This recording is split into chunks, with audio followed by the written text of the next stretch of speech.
السلام عليكم ورحمة الله وبركاته دمان أصحابتي قيمة بدن كوحن جنة كينا يوتيوب سهلتي اسكسو نقشو ناكسن ومركا ليو عشر كيني سيدحاد waxa uu ku saabsan yahay taskibar barnaamijka la yiraahdo ama u shandheer hoose kaaga muuqata maartay ku saabsan yahay u shandheer ee taskibarka ah ilaa iyo dhowr qodob ayaan uga hadli doonaa qodobka koowaad oo aan uga hadli doono waa maxay sida loo qariyo hadda banaanka ay inoo taala sida aan isaga qarin lahayn sidoo kale hadii ay naga qarsan tahayna sida aan u soo bandhigi lahayn waa qodobka koowaad qodobka labaad waa maxay usha sida loo yareeyo ama taskibarkan sida loo yareeyo ama sida loo weyneeyo okay aynu fiirino marka waxaan tagaynaa marka taskibarkan tagaynaa kadibna waxaan leenahay right click markaan dhahno taskibar setting halkan ayaan ku dhufsanaynaa halkan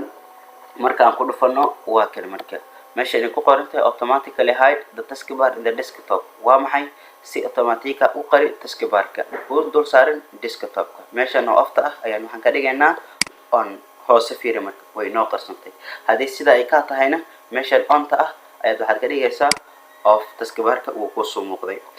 qodobka kale xiga waa maxay hadii uu small yahay sidee loo weyneeyo ama hadii uu weyn yahayna sida small looga dhigaa hada meeshan oo ah use small taskbar button meeshan hada on ay inoo waa small waxaan ka dhigaynaa off ayaan ka dhigaynaa oo ah inaan xoogaa weyneyno waa ujeedaa xoogaa marka taskibarkii uu weynaaday hada markuu sidaan u yahay waa maarta uu yaryar yahay markii sidaan aan ka dhignano waa uu weyn waa maarta halka laga yareeyo ama laga weyneeyo taskibarka waa qodobkeena labaad ugu gudubno sidoo kale waxa ku qabsan karaa ama waxa dhici karta program inuu shaashada computerka kaaga dhago program aad soo furtay oo kale ee shaashada computerka kaaga dhigay tusaale keyboard oo kale saan oo kale maarta shay uu kaaga dhigay computerka oo maarta ka bixi weyday okay maarta shaygan oo kale ama maarta barnaamijka noocan oo kale ama ciladan oo kale hadii ku qabsato waxaad ku xalin kartaa waxaad dul tagaysaa taskibarka kadibna waxaad leedahay right click kadibna waxaad ka sii tagaysaa meesha ay ku qoran tahay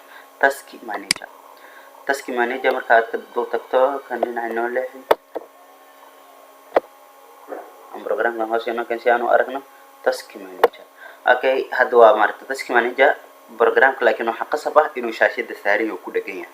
meeshan ayaan dooranaa accessibility on screen keyboard hadba waxa meeshan ku soo qormi doona programka shaashada kaaga dhiga ku soo qormi doona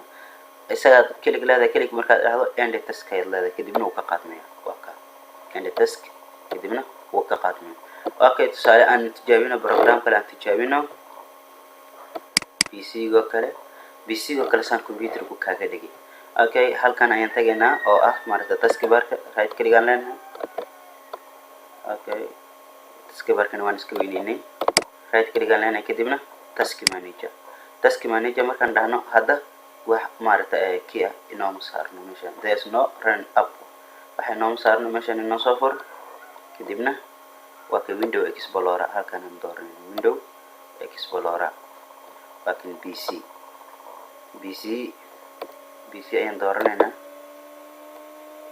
right click kadibna end task waynaga xirmi doona ciladaas haday ku qabsatana sidaas ayaad isaga xalin kartaa